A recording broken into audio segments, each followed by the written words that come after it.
Hello, everyone. Welcome to Lifeline, the conversations that are defining the future of healthcare. Today, we're exploring one of the most overhyped yet underexplored claims in technology, which is AI is a 100x moment. And no, we're not talking about just a financial 100x, even though that is a VC perspective. We're talking about 100x across many different facets: productivity, healthcare, machine learning, and even more. So how does this narrative take shape, and what facets may move the needle the most? That's what we're here to find out today. And the real transformation ultimately may be in unexpected places. I'm very excited today to be joined by some leading minds and researchers in the field of AI. And I'd love to go around the room and just introduce them briefly before we jump right in and start getting into today's material. First, I'd like to introduce Dr. Rabimba. Dr. Rabimba, how are you today? Good. How are you? Doing fantastic, my friend. Would love if you could tell our audience a bit about your background and your experience with AI systems. Yeah. So I started working with AI a couple of years back during my PhD. I initially was a systems researcher. I worked mostly on blockchains, event-driven transactions, and all those kind of things before I jumped into the AI bandwagon, I would say. And my interest there has always been on the code generation part, more into the deterministic part of the LLM and how we can guide the LLM to plan better and do certain tasks. For me, it was always code generation. And that's kind of what built my background. I come from a high performance research background, and some of the tricks and tips I was able to do that. I was able to apply here, and that's what got me interested. Awesome. Well, it's very great to have you with us today. And as it's been said, we stand on the shoulders of giants. And so I tip my hat to you, sir, because I think that Ruby is a gemstone and Python is a snake. So optimizing programming and then code is something that I'm definitely benefiting from in my own life with vibe coding. So very excited to get your perspective on today's conversation and topic. And as well, we have Elod Varga, CTO of Shinso. Elod, how are you doing today? Oh, thanks. Thanks for the intro, Ray. I'm doing good. For everybody that's listening, I'm just a builder. That's the straight line there. I've been pretty much building interesting stuff in the blockchain space, and then prior to that in enterprise for more than 7 years now.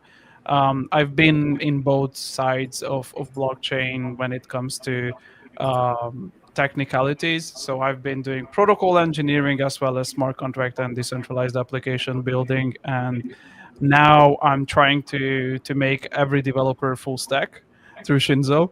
And I'm super happy to actually have Rabimba's knowledge and support in trying to do so.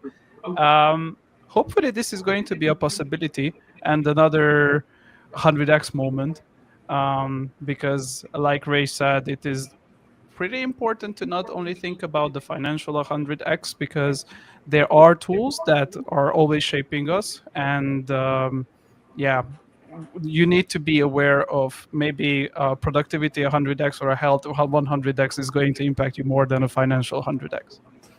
Absolutely. I couldn't agree more there. I'm very excited to have you with us today, Elod, and unpack this 100x kind of multifaceted narrative that's emerging here.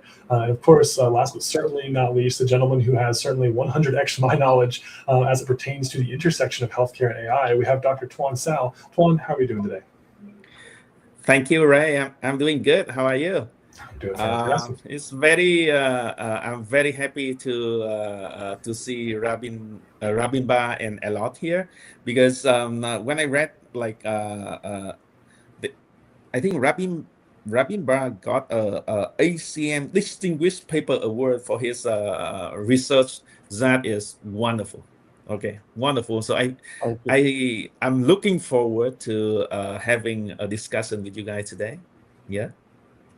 Absolutely, and I'm very excited as someone who is, as I mentioned, not deeply technical, but again stands on the shoulders of giants to be here with such distinguished and esteemed gentlemen such as yourself in the field of AI and then healthcare and then the intersections that all this entails. And before we dive in, we are running for the audience out there a $50 USDC giveaway. So for our viewers who are watching live, make sure to keep your ears perked up, and we will be announcing the winners at some point during the broadcast. But with that said, let's go ahead and jump in. We're looking at going from 1 to 100. And let's start by kind of just interrogating this claim a little bit. We're hearing a lot about 100x just in general. But when we talk about this number, this increase, it really is a huge multiple.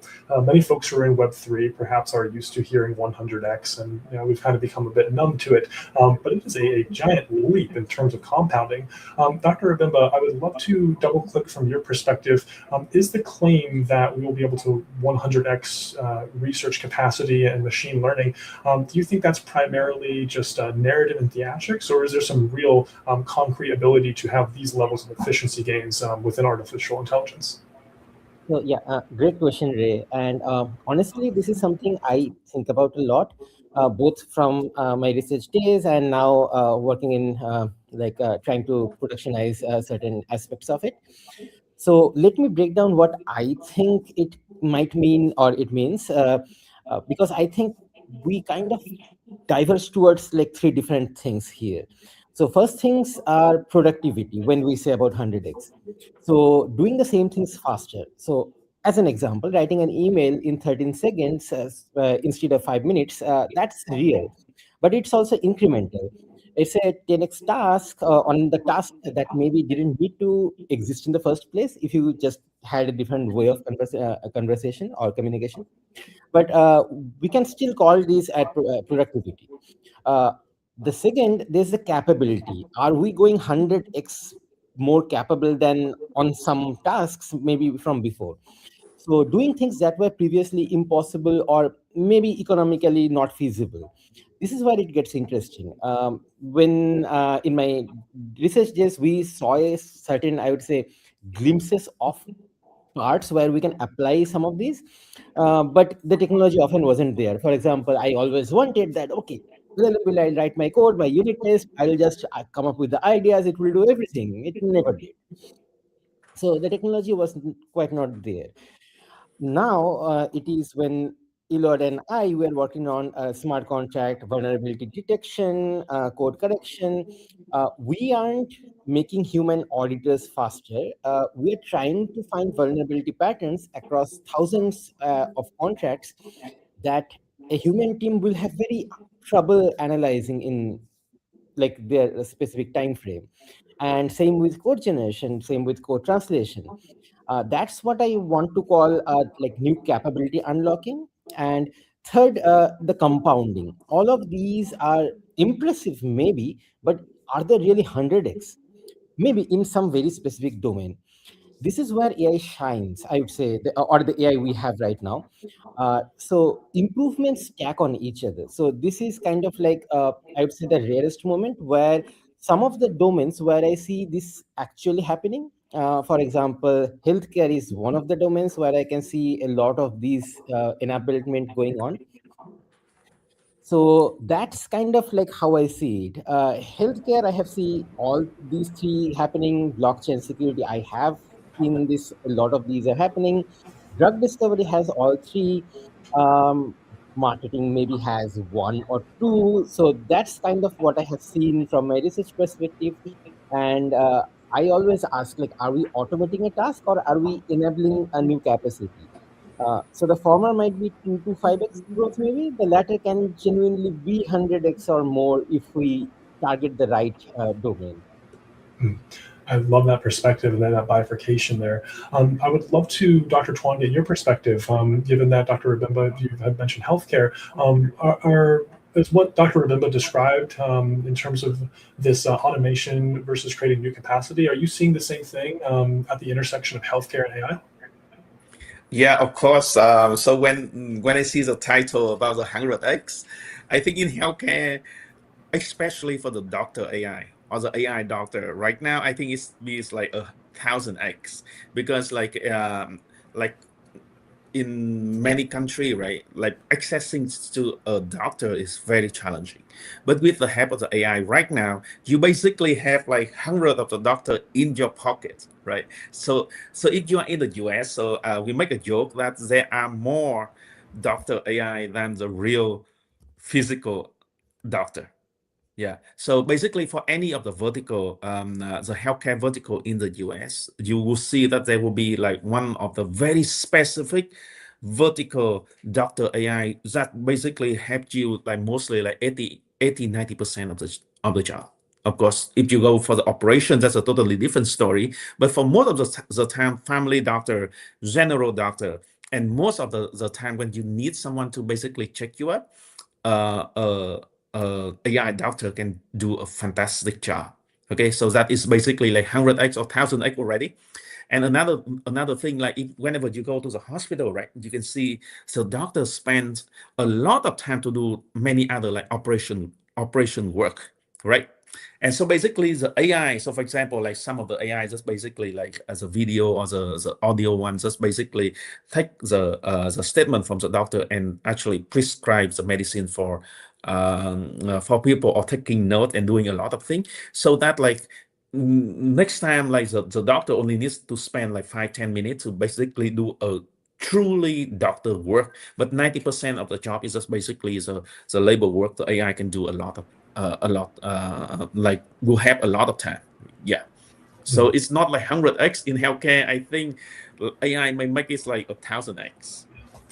I love that. The notion that we're freeing up the actual human component, the professional that requires that human knowledge and speciality, and freeing that speciality from the administrative casings around it. That resonates with my heart. As folks who can probably hear me talking, I'm an American, so I'm very used to long waits for healthcare and seeing the doctor for all of 3 minutes. It's like, oh, hey, okay, you're all right. So the 1000x sounds great to me. I'm very curious as well. Elod, you're doing some amazing work over at Shinso. The notion of using artificial intelligence to translate smart contracts and essentially make this a lot more efficient, compatible, and composable. Would you echo Dr. Rabimba and Dr. Tuan's sentiment that we're looking at 100 to 1000x? Or how do you view the automation or the compilation of smart contracts in the era of AI? Yeah. I would like to start from like a personal perspective, because I think putting all of this into context is going to really help people understand what is happening here at like on a broader scale in the big picture.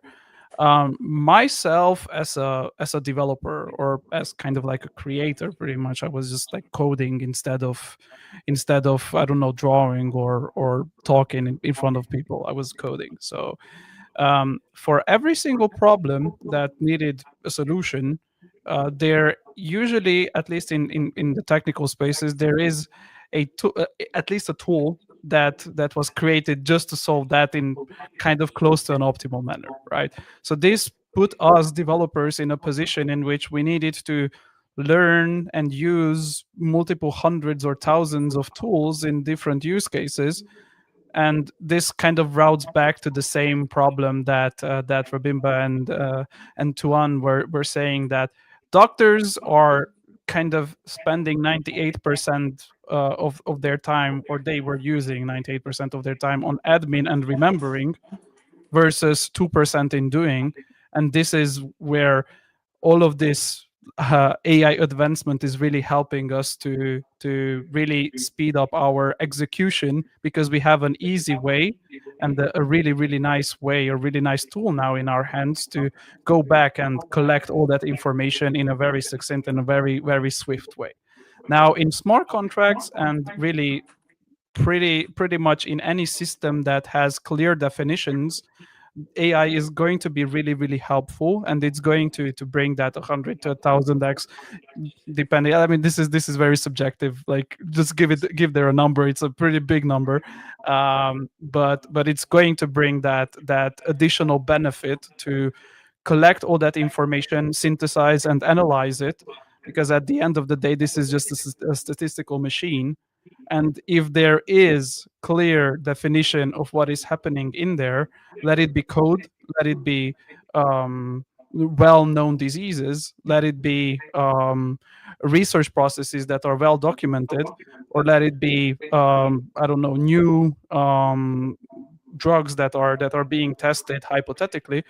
AI is always going to be able to help us. Once we actually wander outside of the known boundaries, that is where research is happening right now, and that is where like the next set of questions need to be put up. Absolutely, and I think what you outlined there, Elod, the stepping out of the boundary of currently what is known, is just a fascinating component of the conversation, because ultimately it seems like the surface area of what is known is increasing rapidly, and of course it seems that exponentially what is possible arises out of what is known. So the more we learn, the more we can do as a whole society, species, etc. And so that leads to a great question for Dr. Tuan here. We touched briefly on the amount of time this could free up for specialists who then can in turn serve more individuals and compound their efficiencies. I'd really love to double click, Dr. Tuan, on what this does for research. Elod, I believe you alluded to it, but what does this look like when we apply AI and the Life AI model, let's say, for research processes? What kind of efficiencies can be had, and how do you view those efficiencies having implications in healthcare, say 1, 2, and then 5 years into the future? What does this ultimately do for the entirety of healthcare? Yeah, so that's a great question that I can share with you, like what we did 5 years ago when we tried to build, let's say, a stroke prevention DNA testing, right? Because there's about like I remember at that time, our database show like about 800,000 research paper talking about the different genetic variants associated with stroke. And if you ask a researcher to go manually through 800,000 research paper to summarize or to find out the variant associated with a particular stroke or another particular disease, it will take like years, right? And then, of course, AI at that time will already do most of the job, but a lot of work. But these days, this task can take like a couple of, let's say, a couple of minutes, right? And that, of course, the job of the AI will not replace the job of the researcher, because there is a domain expert over here. But the AI will be able to navigate through 800,000 research paper to pinpoint to a couple of paper, let's say 10 or 20 or like 50 paper, so that the domain expert can go in depth about how to leverage that information to basically build a new product. So I can talk a lot about this, because there's a lot of like model about people's, like, we call it like a super intelligent engine. It's just basically like it doesn't eat, it doesn't sleep, it just run 24/7. It just basically take the research, the existing research, and actually summarize and basically create a lot of like data insight, or the insight to make a new product.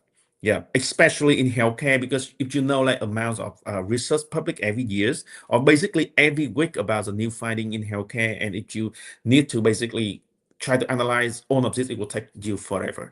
And the AI doing a really good job to basically help you to navigate through a tons of information, summarize this, collect this, and actually help you to pinpoint the exact location of the paper, so that you, like, even like, for example, like 10, 15 years ago, some people talking about a very specific problem, and then the AI be able to basically link something together.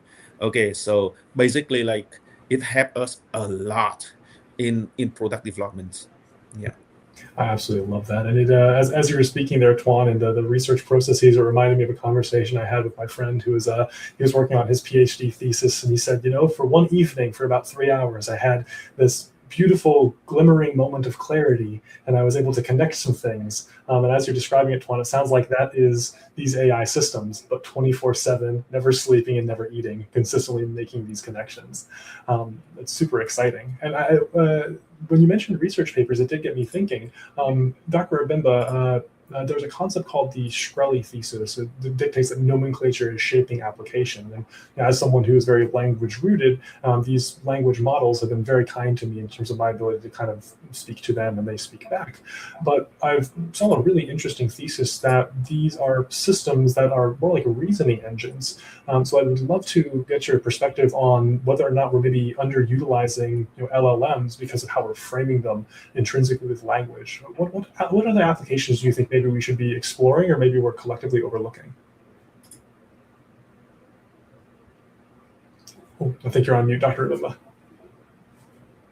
Yeah, sorry. Thanks for that. This is honestly one of my favorite topics, and I think that's one of the important blind spots in the industry right now. So here's the thing: this is like a personal take. We made, I think, a naming mistake. We called them large language models, and that single word "language" has constrained our entire imagination about what these systems can do. Think about what these models actually are at a fundamental level. They're not just language generators, they are pattern recognition and quote unquote reasoning engine, or I want to say planning engine, that happen to use token sequence as their input and output format. Language just happen to be the interface, it's not just the capability. When we train a transformer on a text, we are not teaching it to write. So we are teaching it to recognize a kind of abstract relationship between multiple tokens, multiple even sentences between concepts, to understand causality, to identify patterns across these massive datasets we have. The fact that it outputs English is because we started training it on that. Let me give you like a concrete example from our work in Shinso. So smart contract code isn't natural language, right? Any code isn't natural language. It's so Solidity, Rust, Move, and they all have very different grammars, like grammars for programming language and parsers for that. But LLMs still are extraordinarily good at understanding it. Why? Because code has grammar, syntax, semantic relationships, just like language. But more importantly, they also have logical patterns that repeat across thousands of contracts. The model isn't necessarily reading the code the way it, I would say, reads an email. It's recognizing that abstract patterns that manifest across different syntactic expression. uh, and like you said, like, are we, where else we can apply this, and are we underutilizing? So I would think most enterprise software is about moving information through various processes, right? So approval, transformation, validation. LLMs are phenomenal at understanding these workflows and finding, I would say, inefficiencies or extra things that we are doing there. So that's one of the things. Then the other part I'm very interested in is scientific hypothesis generation.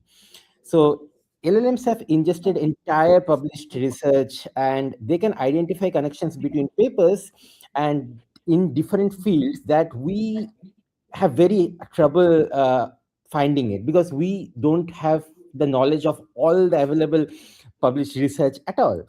And this is something I think no human, even teams, probably can do together.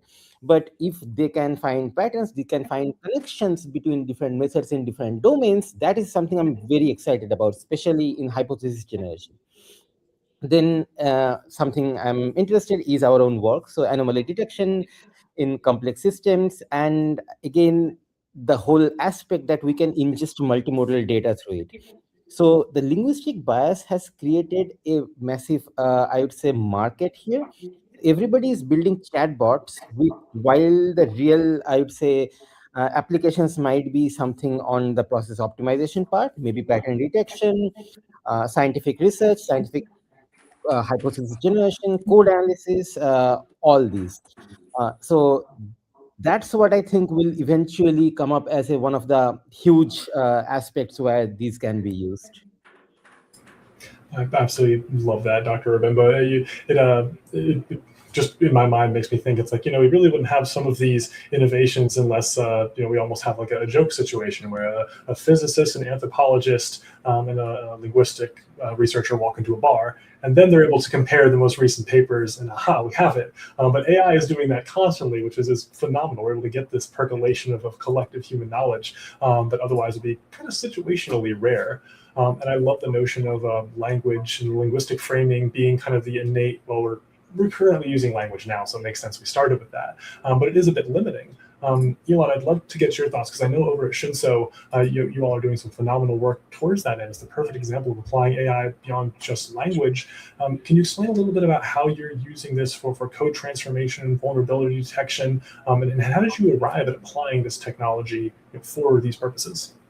I think it's fairly simple to answer this question. Like Rabimba was saying, probably the underlying technology is much more well suited when it comes to pattern recognition, when it comes to optimizations, when it comes to really I would say forcing the boundaries, or kind of like being on the borderline of the known boundaries of what we already know inside these well defined and clear systems of information.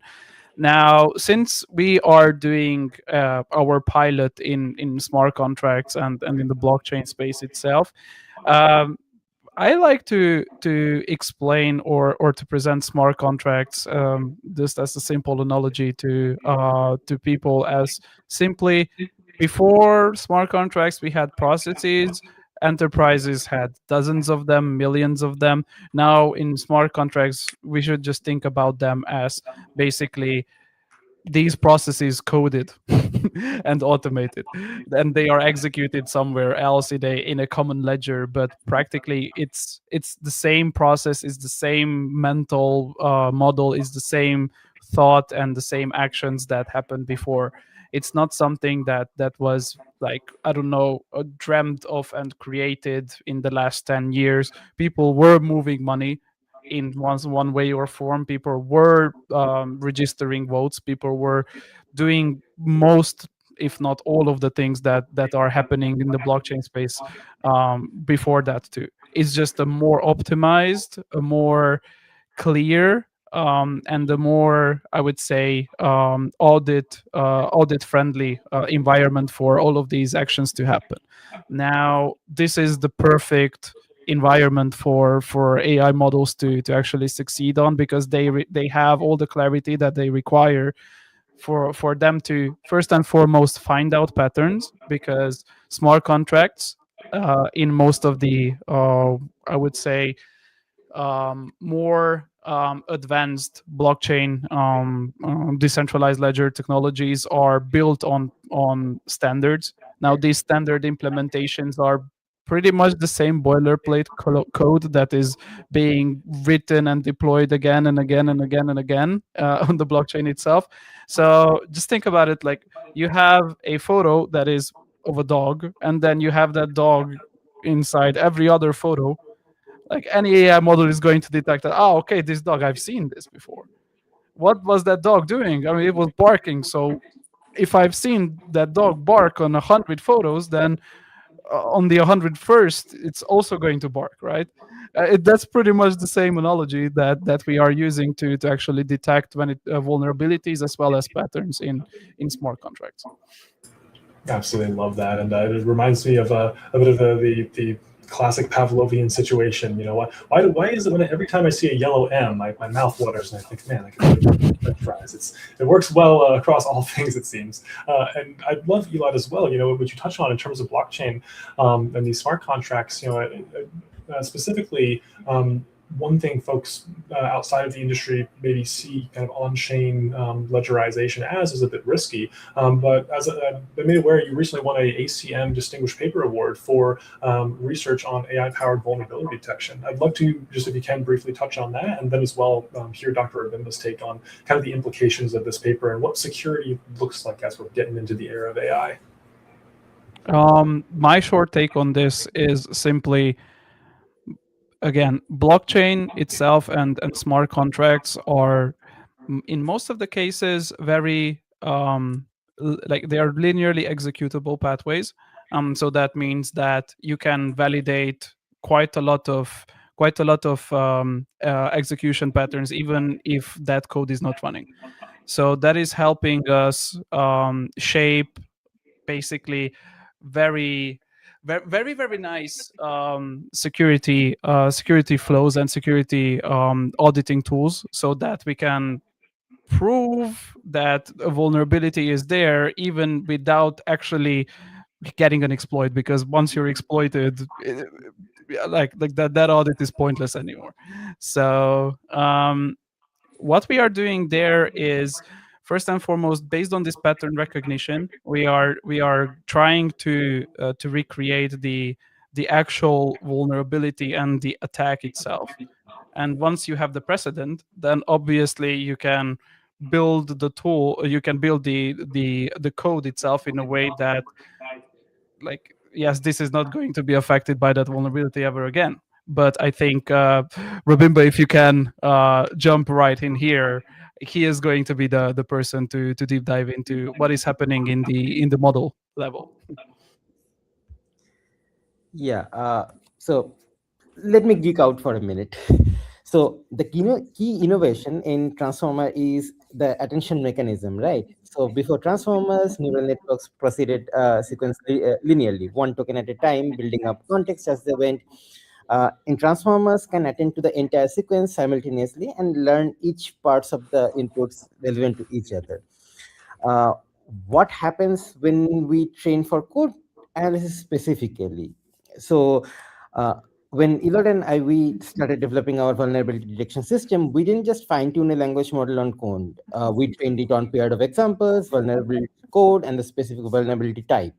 Over millions of examples, the model learns abstract patterns that constitute, I would say, vulnerability, or what we want to actually say bad patterns. They might or might not be vulnerable, but they are code patterns we don't want to see in our code. And then we have other methods to actually see if they are vulnerable.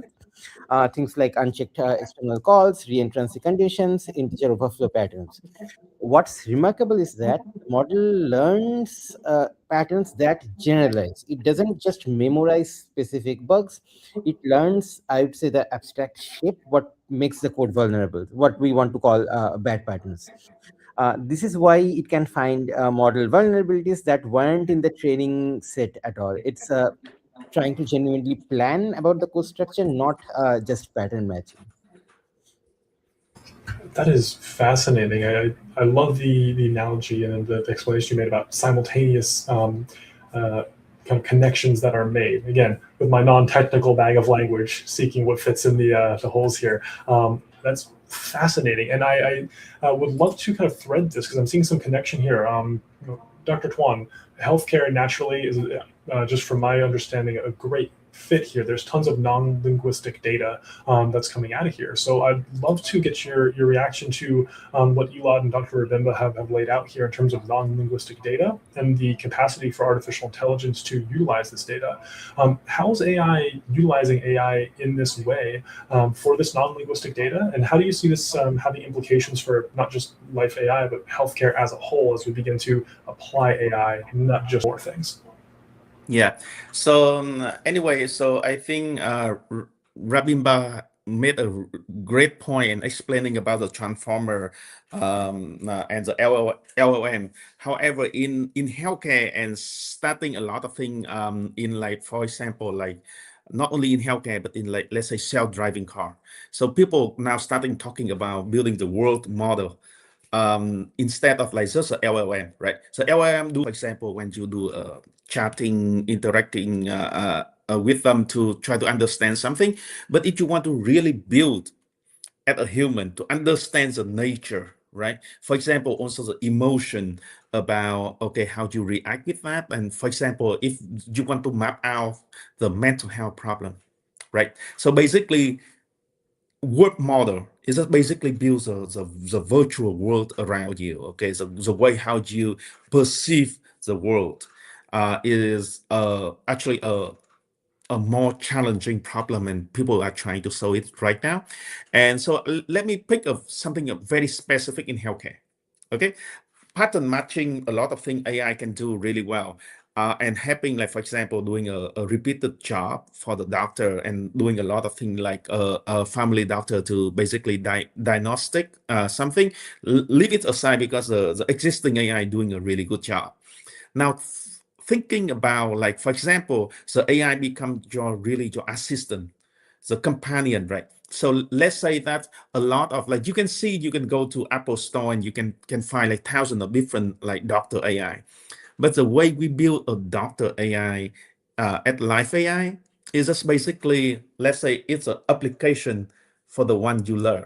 Okay, so let's talk about this way. Okay, so a lot of, like, healthcare app will basically remind you about taking the drug, taking the medicine, go and do exercise, even like, hey, every 30 minutes you have to drink water.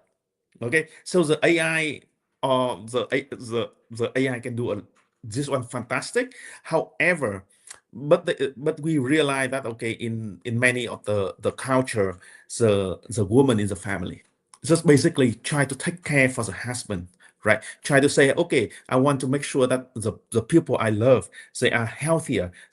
A lot of people, they may not care about themselves, but they care about the family member. Okay, so basically, the AI becomes a companion, not only to remind her husband to take the medicine, but also to create a lot of things so that you, as the caregiver, to basically care about like your children or your spouse and so on. Okay, so I see a lot of use cases, and a lot of people come to us and say, hey, how can I keep track to make sure that my spouse lose weight, my spouse take the medicine on time, my spouse will basically measure this one, my spouse will go into the checkup. So all of that one is just basically somehow the AI become like build a work model around you, see what you need, and build a healthcare application on its own to take care for the person you love. Yeah. So of course, I don't want to go into the very technical part about the difference between the world model and the LLM model, but I think the world will move into started moving to the real world scenario where you cannot distinguish the AI from a real human to helping you to take care for the person you love. Yeah. Absolutely. And I love that human centric application, the notion that ultimately we accrue resources and primarily use these resources to make our lives better. And that, of course, the core part of that is our individual health. When you feel bad, as someone who just recently got over a head cold, I can tell you, no amount of good food and good things is going to make you feel just as good as you do when you don't have a head cold. So I love this notion of AI having a human centric application. I'd love to take this and thread it back to the more technical aspects, just for our folks who are listening in who maybe like myself are not as technical. Dr. Rabimba, you mentioned something really fascinating about this notion of transformer architecture and LLMs, making them uniquely suited for non-linguistic applications. Can we double click on that just a bit? When you mentioned transformers, I thought of we recently had an ice storm in my area, and I thought of the things hanging on the power lines, like, please don't go out, I need my internet. Could you walk us through how these transformers work and what they are in AI? Yes. So as I had just explained that the key innovation in transformer is attention mechanism. But what does it mean? Like, what is the attention mechanism and why does it play a role at all? So what happens is that, and why this matters for a non-linguistic application is that attention is fundamentally about relationship, not language. So when we have the model, it processes maybe code, maybe a smart contract. It's not reading in any human sense. It's building a map in which tokens relate to which other tokens. In code, that means understanding that a variable declared on line 5 affects a function call on line 50 maybe. In health data, it might mean that recognizing a biomarker pattern from 3 months ago correlates with an outcome today. This abstract relationship mapping, and it works on anything that can be tokenized into a sequence. That's how transformer works. That can be code, protein structure, transaction logs, sensor data, musical notation. All of these have internal structure and relationship that attention mechanisms can learn. What happens when we train for any of these specifically? So they start learning patterns that generalize and doesn't specifically memorize that. So it learns the abstract shape. It learns what that abstract shape actually does. And how this has been evolving. So we now have the first multimodal transformers. So what I had explained till now might still make sense if you have sequence to sequence and think of them as text or at least written document, may that be in any language or any part. But now, since we mostly process text or code, but now the same architecture can also process images, audio, time series data, because they're all tokenizable essentially, and tokens doesn't have to be technically any text. The models will transform healthcare that aren't language models. These are models, as Dr. Tuan was just explaining, that jointly they can reason over text, imaging, genomics, behavioral data simultaneously. We are kind of like just scratching on the top right now. Current models have context window limitation, but techniques for expanding effective context are already there. So we can already use techniques like retrieval augmented generation, hierarchical attention, and state-space models. These all are different kind of techniques. Each comes with their own trade-off and limitation, but they are all there for allowing us to deal with big context. And the third, I think the most, I won't say important, but the most popular methods right now of making the models, I would say, try to reason, even what we are trying to do, is trying to do a chain of thought and reasoning traces. We are now learning that how you can prompt this model matters, like how prompting these models matters enormously. When you ask a model, think step by step, you get a qualitatively different output, which intuitively might seem like weird. Like, okay, you are supposed to think step by step, but that's not how these models work. There is no step by step notation internally for it. It's just a token generation. When you ask step by step, that token generation gets into a iterative loop. These things we can utilize. So there's active research on training models that are explicitly optimized for multi-step reasoning, not just next token prediction. This is where the gap between language model and reasoning engine becomes most apparent, and that's where we are right now. So transformers are genuinely good at abstract pattern recognition and reasoning, but the frontier is expanding what they can attend to, how long they can reason, and how can they verify their outputs correctly, especially at high stakes domains like what we are talking here, like healthcare or security. Absolutely, and this is fascinating. It's blowing my mind, and I've heard before. Hey, just tell the LLM do things step by step, and it'll help out.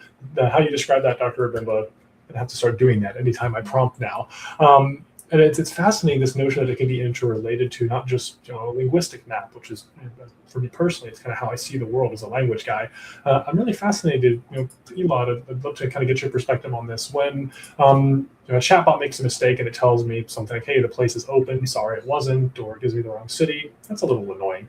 But naturally, when we're not interrelating language, we're interrelating concepts and tokens, as Dr. Rabimba outlined, that how do we know when something might be right or wrong when we don't have the language to map out correctness?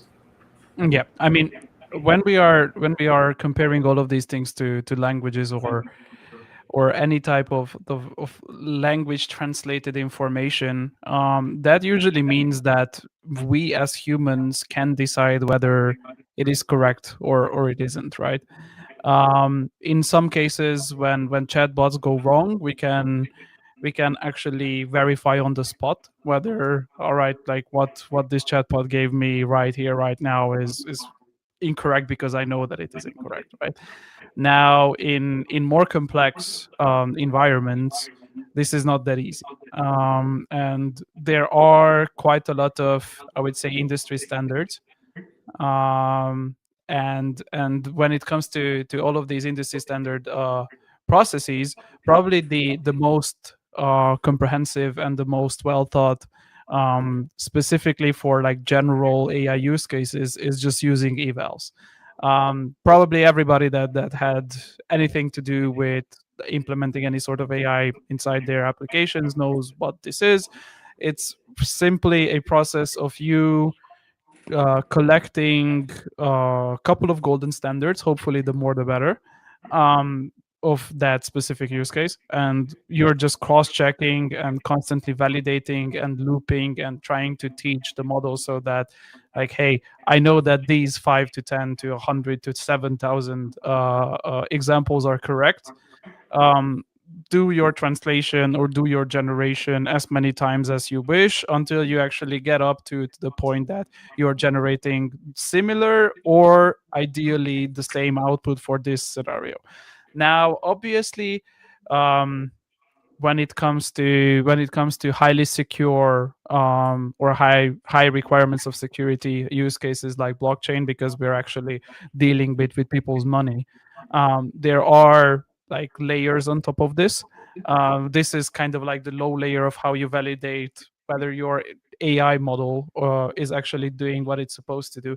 But then on top of that, of course, you need to do unit tests that are testing the logic of these smart contracts. On top of that, you need to do integration tests so that you can actually see whether the smart contracts that you connect to some additional external infrastructure are behaving in a way that they are supposed to behave. They're not getting any type of malicious information, or you're just like having some business logic type of like problem, and yeah, your whole system goes AWOL.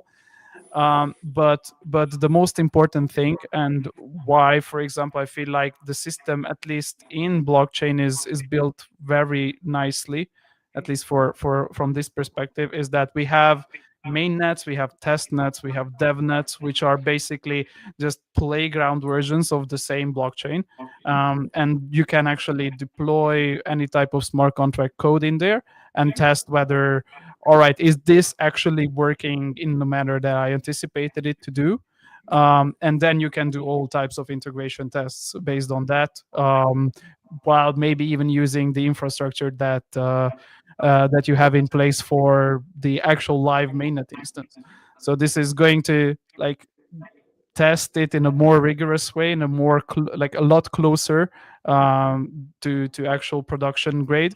And at the end of the day, the most important thing here is that first you need to make sure that every single individual element of your system is doing what it's supposed to do. Then test whether the system altogether does what it's supposed to do, and then test external like external effects that could actually yeah, do any type of unknown effects on your system. Yeah, I think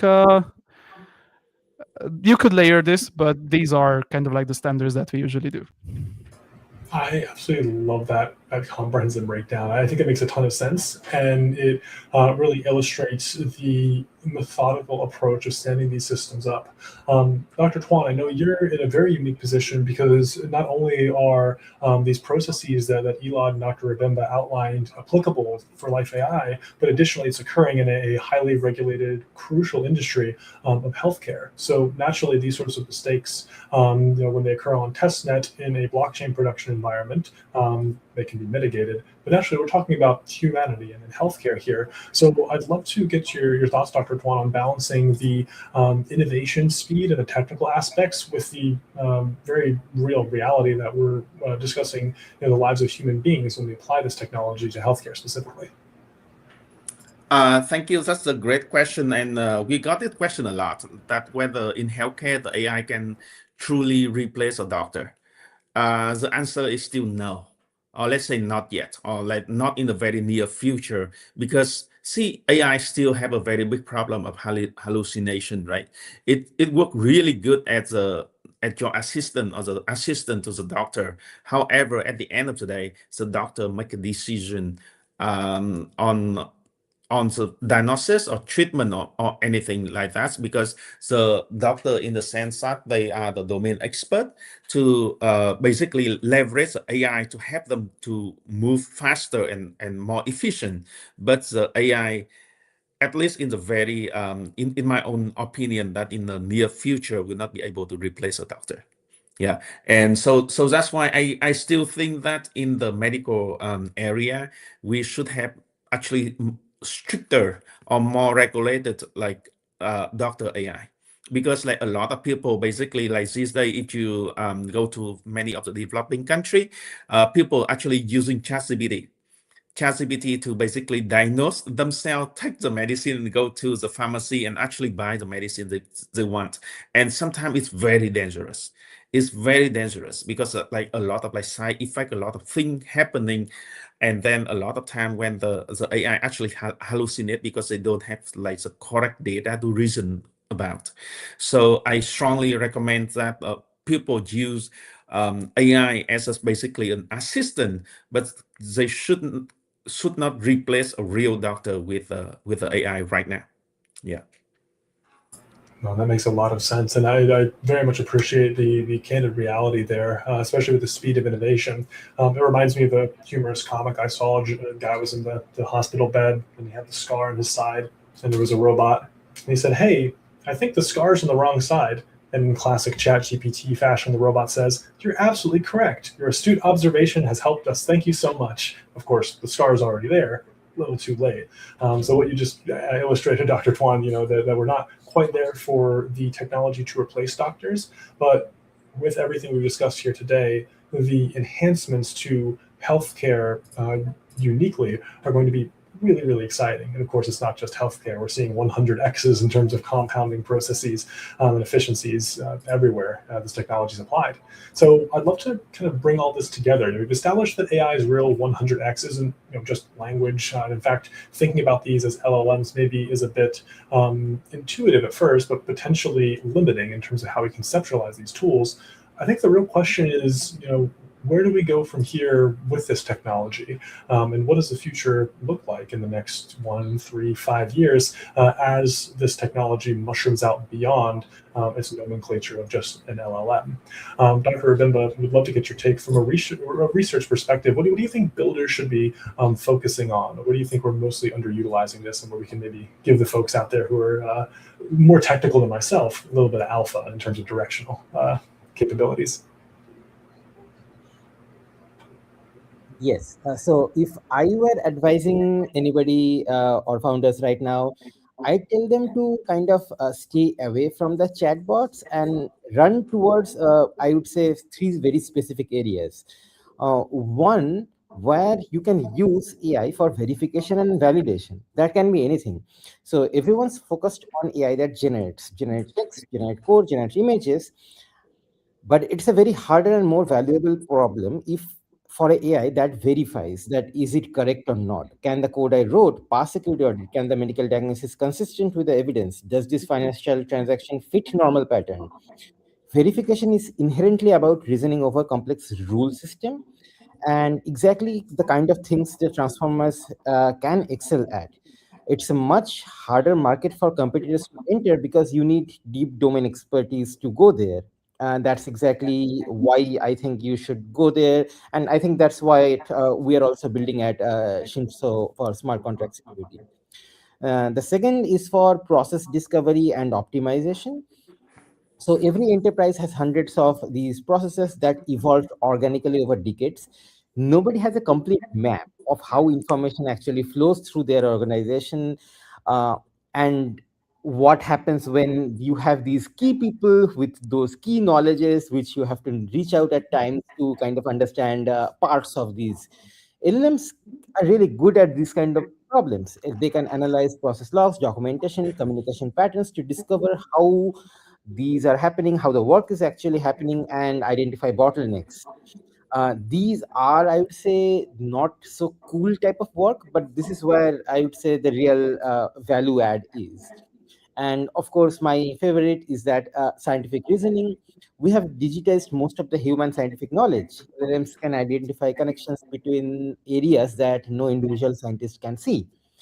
I think we all will start seeing a lot of AI systems that don't just summarize articles or papers, but actively proposes new, I would say, counter examples, new ideas, or at least new hypotheses, which we still will have to verify. But these will start coming up. So connections between drug mechanisms and disease pathway, relationship between material properties and manufacturing process, these are going to be I would say the models are going to learn and present them. So those are going to be like awesome avenues for people to try at. So most of the technical challenge I would say they will be solving is interpretability, domain adaptation with limited data. So builders who will win the next round, at least what I think is, aren't the ones with the best chatbots. They will win maybe the short run, but they're the ones who deeply understands the complex domains, recognizes the LLM's strengths as well as the weaknesses. So not just writing assistant, but build a proper verification and optimization tool, and that's how I think this can go forward. Absolutely. And I did I love what you outlined here, Dr. Rabimba. One component in particular really strikes my heart. When I was working in bank auditing, there was a gentleman named Jim, older gentleman, and Jim was the only guy who happened to know that one collection of processes from 1996 that we needed as an organization. So Jim has since retired, but he did it at the right time, it sounds like, with AI coming in to weave these processes together. And as well, Elod, I know you're in a very unique position in the industry and with artificial intelligence as well. From an infrastructure perspective, what does the next generation of AI-powered developer tools look like? You mentioned having thousands of these. What does this toolkit look like in the era of AI? Yeah. So probably the most widely spread one that we are using right now is this like integrated development environment based chatbot integrations, where like all of these models are basically acting as our assistant, or in the later stages, practically in the last, I would say, 6 months, we saw that Claude Code and basically all the tool sets that are being built on top of that can actually already act on our behalf, but we are still not there to give them full power on top of everything that we are doing. Now, the next wave of all of these things is going to be basically, once we have a verifiable layer of activities and a verifiable layer of I would say accountability for these models or agents, I don't know how you call it, then we can really step towards giving them the freedom to act on our behalf. Until then, we are just going to constantly get back to this position of, oh, this model did this, why? And we don't know exactly the pathway, we don't know the reasoning, we don't know the actual given information and context, we don't know what actually happened in the transformer when that generation happened, and simply we are just left super blindly in a position where an actual meaningful thing happened, and we just simply cannot trace it back. So once that is there, then we can talk about actual autonomous agents. Until then, I don't see pretty much any movement on top of it. With us, with Shinso, this is kind of like what we would like to apply, or we would like to create when it comes to strongly typed languages, especially in the blockchain ecosystem for smart contracts. We are focusing on creating an environment that is friendly for both experienced and not that experienced developers, so that they can actually create decentralized applications from the smart contract level in a very dynamic way, and also verifiably. So practically this would mean that you have a tool set at your disposal that is enabling you to be the idea host and rely on something through the whole development path, because now it's kind of headless. Like you're doing something, but you're also not really sure what you're doing.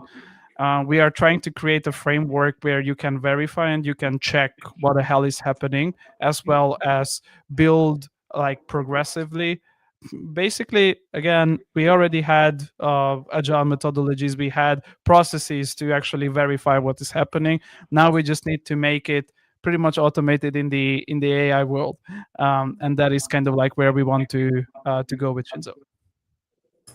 Absolutely. It's a very exciting future. And very quickly, before I pass it to Dr. Tuan, we have an exciting announcement. We have the winners of today's giveaway. I know you've all been waiting for. So congratulations to Conqueror Web3, Majidadi Biri, Wang Shendan, Shafi Tausif, and Ofarma Ador. I'm getting better with these pronunciations. We live in a global industry and an AI interconnected world, so very excited for it. And congratulations to all the winners. Please do reach out to us within 24 hours to claim your prize. And with that said, even more insightfully and importantly than that, Dr. Tuan, I am so excited for the 1000x that you mentioned. That's an order of magnitude more than the 100. I'm very interested as well for those at home who are looking towards this exciting future in which AI is integrated just across the board.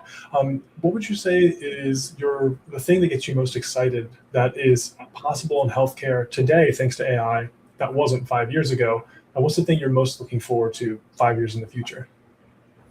Okay, so people talk a lot about what AI can do today. So let's think about that, what AI can do in the next 5 years or 10 years or maybe 50 years, right?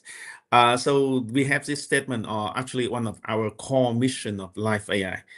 When you talk about preventable disease, so for example, like diabetes, stroke, many of the deadly diseases actually are preventable. Okay, so let's pick stroke as an example. So every 3 people, 1 person will get stroke in their lifetime.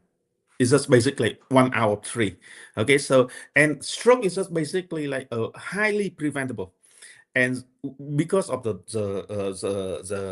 effective of AI right now, we can actually find a way to help people to prevent stroke way early. Okay, like completely prevent stroke from happening. That's what I expect in the future. So right now, 1 out of 3 people get stroke in their lifetime, and I hope that in 5 or 10 years from now, that will be 1 out of 10. Okay, and we used to make a statement in our team. What is the success of Life AI in stroke? That when we meet with our grandchildren, and the grandchildren ask us, okay, what is you doing like 20 years ago? And we say that, okay, we basically use AI to totally prevent stroke and eradicate stroke from human health. And then the grandchildren say, well, that's nothing. I never heard about stroke. So what, like, I never heard about stroke. Is it so they consider it doesn't exist? It doesn't exist. So basically, like the what we do in the like 20 years ago in their lifetime didn't have any impact, because 20 years from now, maybe all of that preventable diseases actually disappear in the world. And I believe most of that is actually done by using AI, because it helps the researcher, the doctor, to do like at least like 100x more efficient. Yeah. Absolutely. Thank you. Love that. It's a phenomenal take. And we have a real life corollary, just to draw an analogy from the real world. Smallpox is eradicated. If people didn't know what smallpox is, they may think it just shrinks you by a couple feet. Or the Spanish flu. It is not wanting to go and have ceviche and then tacos. It is one of the most deadly pathogens, 1918. And we've eradicated these. So Dr. Tuan, I think what you illustrated here has historical precedence. We have the momentum and we have the technology. So this has been a phenomenal conversation. We were able to explore, just to tie it off with a nice bow for our folks listening at home, the true 100x in value, not just you might make more money, but a fundamental transformation of processes and where that's rooted. That it's not just rooted in language, but there's abstract reasoning and complex domains at play here underneath that make the entire thing work. And we're seeing absolute paradigm shifts from healthcare to manufacturing, everything in between. And the reality that we'll inhabit in 5 years' time will look a lot different than what we see today. So AI will likely exceed the hype with a long enough time horizon. So with that said, thank you so much, Dr. Rabimba, Dr. Tuan, Elod. This has been a phenomenal conversation. I urge everyone to check out Shinso, check out lifeai.io. We'll have all the links below in the description and comments of this broadcast for you to check out. With that said, this has been Lifeline, the conversation that is defining the future of healthcare. Thank you all so much, and I wish you a wonderful rest of your day, week, and month. Adios. Yeah, thank you. Bye-bye. Bye. Thanks, Ray. It's been a pleasure.